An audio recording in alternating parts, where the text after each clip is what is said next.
Salam again, and a blessed Ramadan. All thanks and praise is due to God. We seek God's help and forgiveness.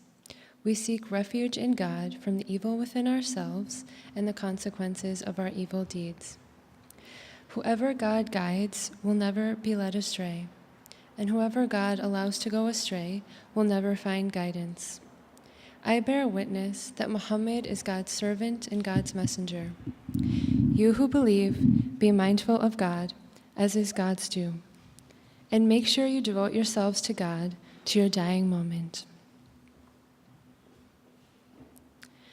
It is an honor to be here with you powerful leaders at the Women's Mosque of America.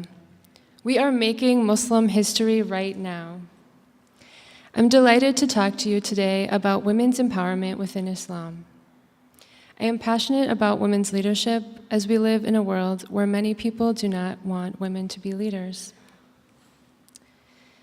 The three different sections I will be covering are: first, a few examples of the positive improvements of the lives of women during the time of the Prophet Muhammad, peace be upon him, and a few examples of how women are talked about in the Sublime Qur'an. Second, I will be discussing a few of the positive relationships that the Prophet Muhammad had with women in his community, including examples from his own family. Finally, I will end with what actions we can do now as Muslim women leaders to improve our world and to revive the pro-women's message that was originally intended. First, I'd love to cover how the Qur'an calls for gender justice on the issue of female infanticide. Female infanticide is the killing of female babies simply because they are born female and not male. Female infanticide was commonly practiced before the message of Islam was revealed. This practice illustrates that female lives were not valued. Through Islam, God's message asserted the value of every human life, female and male. To quote the Qur'an on this issue of gender justice from Surah 81, ayahs 8 through 9. And when the girl who was buried alive is asked, for what sin she was killed. Unfortunately, female infanticide is still widely practiced in places like India and China. As a result, in India, there are 37 million more men than women. This practice is deeply disturbing to think about in terms of how many girls have been killed to have that many men outnumber women. If people knew about and practiced the message of Islam, then the lives of so many girls could be spared.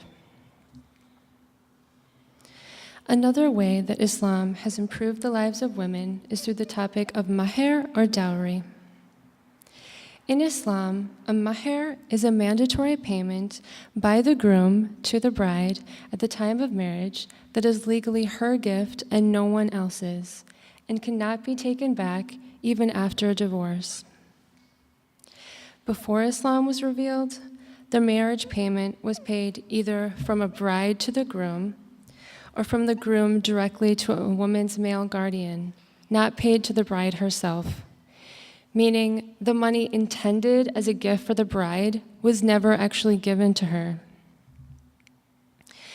But with the message of Islam, the bride was now viewed as someone competent enough to have control over her own money.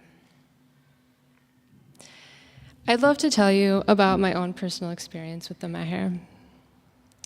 I am someone who was raised Christian, with my dad even being a pastor. Then I converted to Islam in graduate school. I found Islam through the beauty of the religion through my friends who were Somali and Pakistani students. When I had been Muslim a little over a year and about to graduate, I was looking for a job and a husband. Wasn't sure which one was going to happen first, but open to know that Allah knew best. Well, I found a husband first, and when it was time for us to get married, I was happily surprised to find out that I get a mahr. This really helped me because at the time I had a huge amount of student loan debt, which helped me pay a small part of that off. Maher is an advance for women, as it gives women more value in society's eyes and gives them more autonomy. Islam helped women get more of a financial independence. So moving on from the concept of the positive improvement in women's status through Islam of gaining a maher, let's shift to discuss women's status being raised through being given the right to inherit property. The Prophet Muhammad lived in 7th century Arabia. It was a profoundly different time and place. At this time, it was a common practice for women themselves to be inherited as property. But when the message of Islam came, then women went from being viewed as property to being able to inherit property. This was a truly revolutionary improvement in women's lives, thanks to Islam. Not only does the Qur'an speak broadly to improvements for the status of women, the Qur'an also includes individual stories of women we can draw upon. Let's switch gears from the rights Islam gave to women to how women were talked about in the Qur'an. One way that Islam helped the lives of women is the story of Eve or Hawa in the Qur'an. In the Christian version of her story in the Bible, Eve is the one solely responsible for eating the forbidden fruit, which curses them and all of humanity, fortunately, and expels Eve and Adam from the garden. However, in the Qur'an, Eve and Adam are both equally blamed and responsible for their mistakes, which was so relieving to hear after I converted to Islam, since growing up in the Christian church, I felt sexism so deeply in my lived experiences. But now Islam has given me a more positive way of viewing women in the Qur'an. To quote the Qur'an on this issue of gender justice from Surah 2, ayahs 35 through 36. And we said, O Adam, inhabit the garden, you and your spouse, Eve or Hawa. Eat freely from it, both of you, wherever you both have willed, but come not near this tree, or you both will be among the ones who are unjust. Satan then caused both of them out from that in which they had both been. The verse continues on.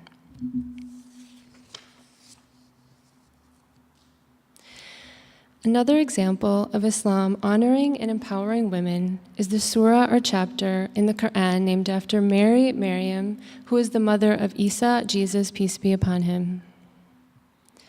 Mary is referred to in the Qur'an more often than in the New Testament, the Bible. It is wonderful that Mary is admired and held in such high esteem, and that we also share this mutual respect for her as Christians do. Here is one example of how Mary is talked about in the Qur'an from Surah 3, Ayah 42. And when the angel said, O Mary, truly God has favored you and purified you and has favored you above women of the world. Mary is an example of an upstanding woman for Muslim women to look up to. The fact that the Qur'an has mentioned a woman by her name in our holy book means that we truly value Mary. This is a lovely example of how Islam is a religion that honors and empowers women. Next, I will be discussing the positive relationships that the Prophet Muhammad had with women in his community, including examples from his own family.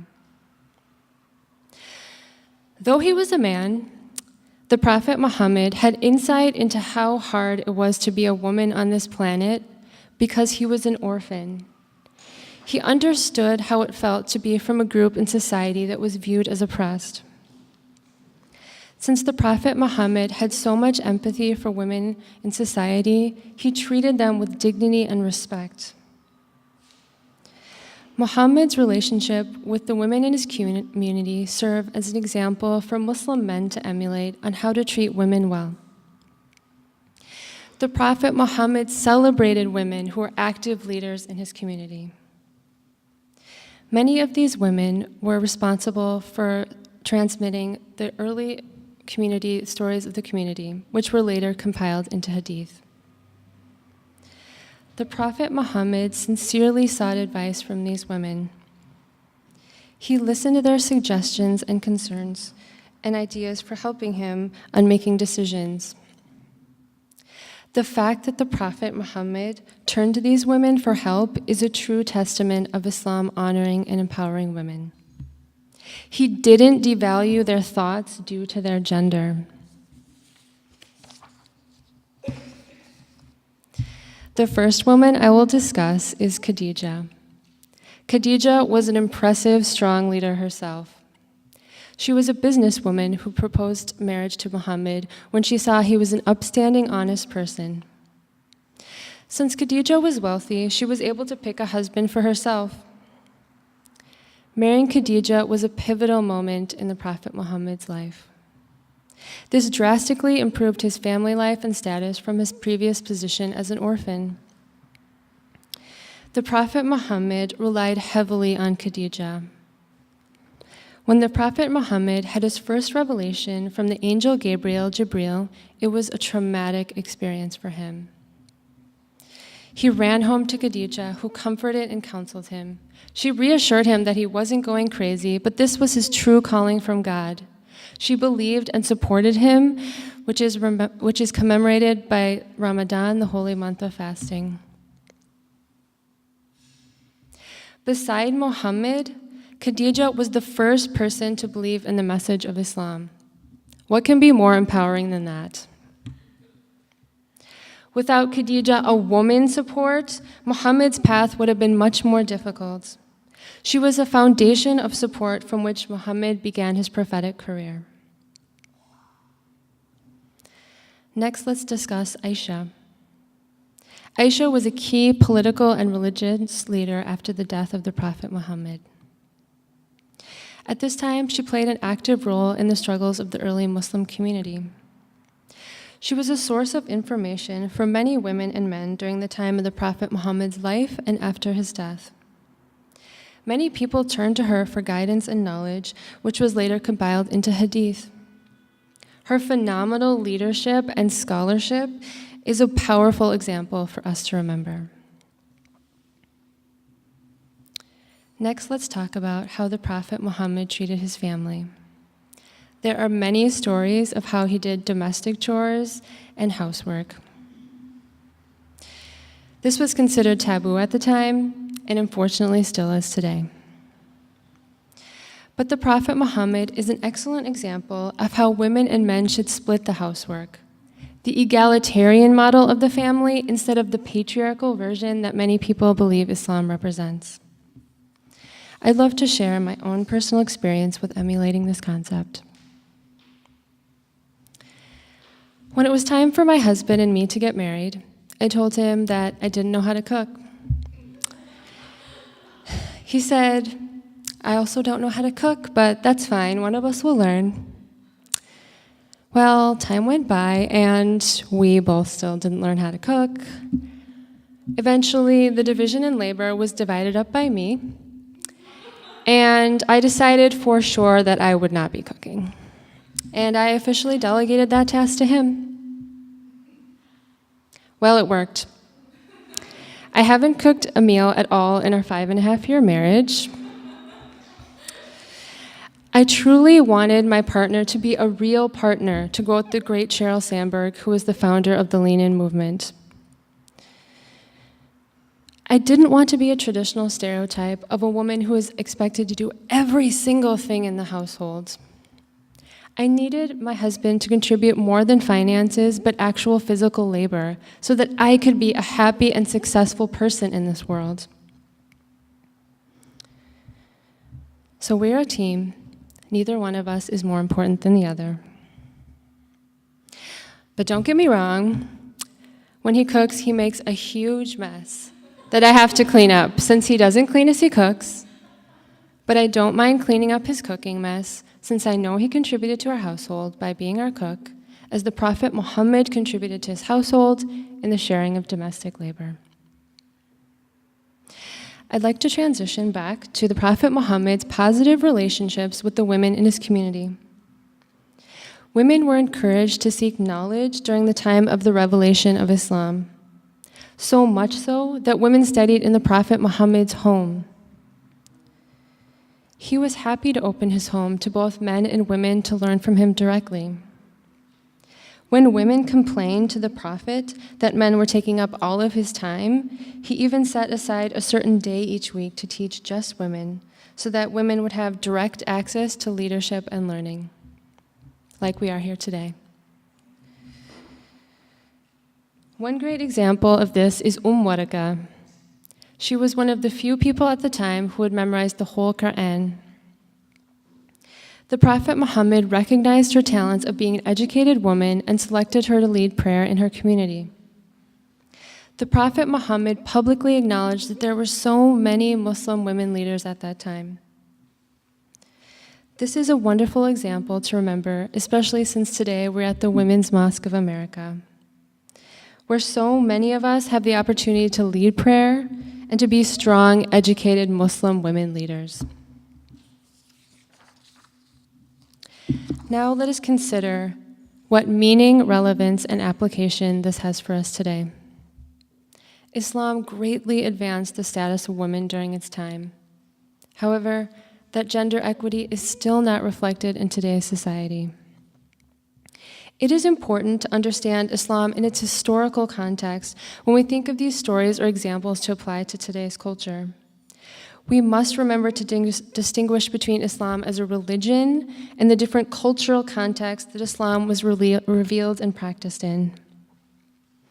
If you take one message from Islam, it would be that the Qur'an emphasizes justice and improving people's lives, bringing progress to humanity, and pushing people to think forward. We must re-examine and reform many Muslim practices that have strayed from the original positive pro-women words and actions of the Prophet Muhammad. Two important concepts are ijtihad and tafsir. Let me define these terms for you.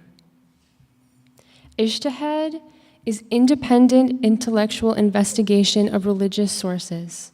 So using critical thinking skills, using the brain that God gave you to analyze information. Tafsir is the interpretation of the Qur'an. These two terms are crucial concepts to understand when applying the teachings of the Qur'an and Muhammad to today. So tafsir, interpretation, through ijtihad, critical thinking skills, over time and certain generations of men interpreting the Qur'an in a quite different meaning than the pro-women ideals that Islam originally was revealed and intended, has brought us to modern day and what people think Islam is. But fortunately, there are many modern women who are Muslim leaders and scholars who are re-examining the Qur'an and Muslim sources to look for the message of empowering women that was originally intended and has now gone astray over time. Some names of these women, if you'd like to read their research, are Dr. Amina Wadood, Dr. Leila Ahmed, and Dr. Fatima Marnisi. These Muslim scholars are rereading and reinterpreting the Qur'an and fighting for gender equity. They argue that the Qur'an does provide justification for gender justice and that this original message has been lost in the centuries since. They are critiquing the patriarchal version of Islam that is spread today, but was not the pro-women Islam that was originally revealed or intended for the world. We must remember to distinguish between the patriarchal practices of the cultural context that we live in, including back then and now. Benazir Bhutto, Pakistan's first female prime minister, powerfully explains this concept. It is only the ignorance and acts of hate of men which corrupt Islam. So what can we do as Muslim women leaders right now? We need to take actions together as a sisterhood and as an ummah, the Muslim community. We need to engage in dialogue more often with Muslim sources of information as women. It is your right to learn about Islam and the Qur'an. Let's together secure those rights. We Muslim leaders need to not only demand this gender equity in our private lives, but also in the public sector as well. A great organization to know of and to get involved with who is asserting their human rights is Sisters in Islam. Sisters in Islam is a group formed in Malaysia to support the rights of Muslim women within an egalitarian framework of Islam. Also, Sisters in Islam launched a global movement calling for justice and equity for Muslim women called Musawwa. Musawwa hosts trainings for Muslim leaders to learn about progressive interpretations of the Qur'an and Hadith. Their goal is to challenge the use of religion to justify discrimination against women. Another great organization to check out is Karama. Karama Muslim Lawyers for Human Rights is a group formed in the United States to promote gender equity through a woman's perspective of Islamic law. All these groups, including the Women's Mosque of America, help women through an Islamic lens, which is important to think about in each new Muslim society formed. We must understand the culture and the context they are in. We cannot apply a 7th century Arabian context to each modern-day Muslim culture in our various countries without using ijtihad, critical thinking skills, in regards to tafsir interpretation. I would like to talk about 2 more Muslim women leaders to study as well. Layla Bakhtiar is the first American woman who has translated the Qur'an into English. This helps to bring the female perspective when translating meaning, since it has traditionally been done by men over history. Through her research, Layla found that there are many nuanced words that were being mistranslated with only one monolithic reading, despite dozens of different contexts in the Qur'an. I would encourage us to read her translation of the Qur'an, as there are many parts that have been misinterpreted over the centuries, which she now has brought their pro-women intended meaning to light.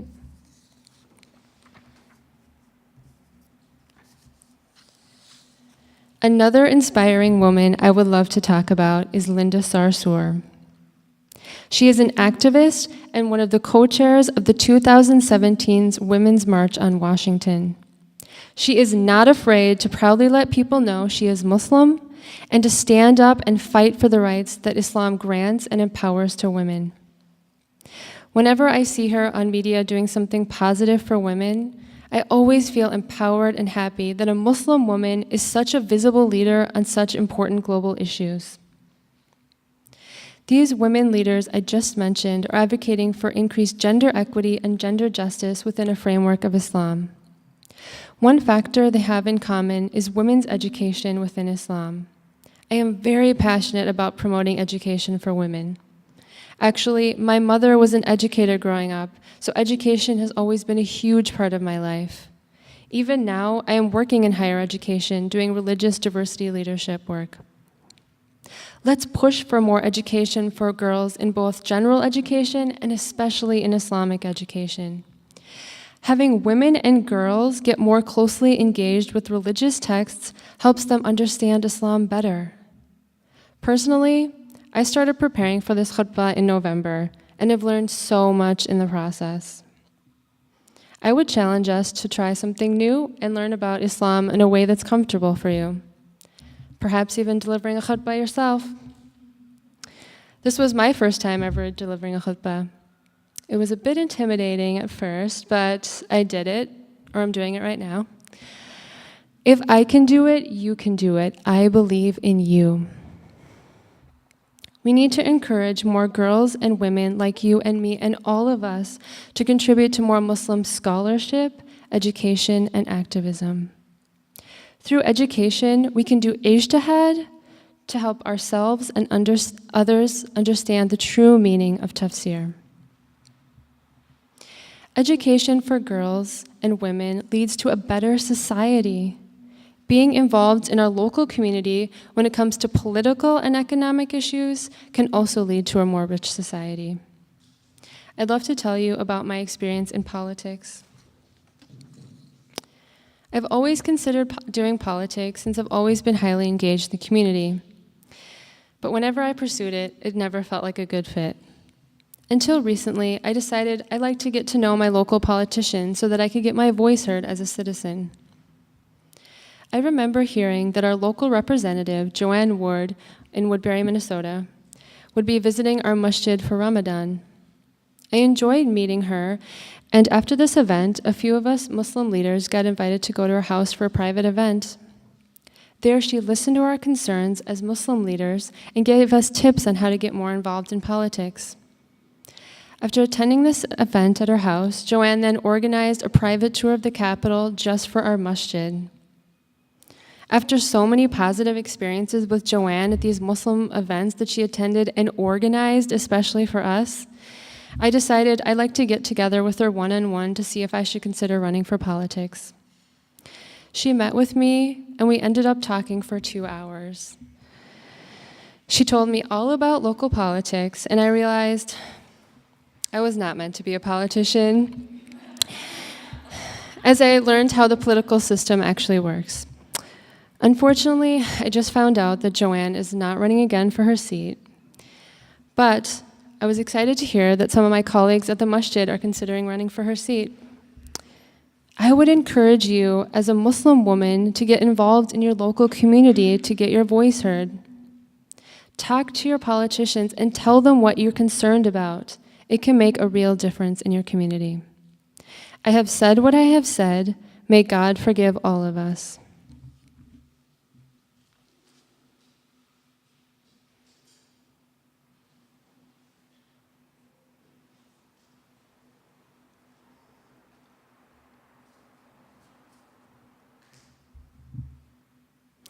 Alhamdulillah. All praise and thanks are due to God alone. Another way of being involved in the community is by shattering stereotypes through educating others about Islam. There are so many negative stereotypes about us Muslim women out there, since people simply lack knowledge about Islam and Muslim culture. Let's together as Muslim women leaders educate ourselves so we can help empower and teach others accurate information about Islam. A few different ways I did this was at my workplace. I used to work at the Science Museum in Minnesota, and when I first started there was no diversity training. So I had to spearhead that myself. I organized 5 different diversity trainings on basic information about Islam and Muslim culture. With these much-needed trainings, people really appreciated learning basic information about Islam. But my proudest moment was that I built a quiet space at the Science Museum of Minnesota.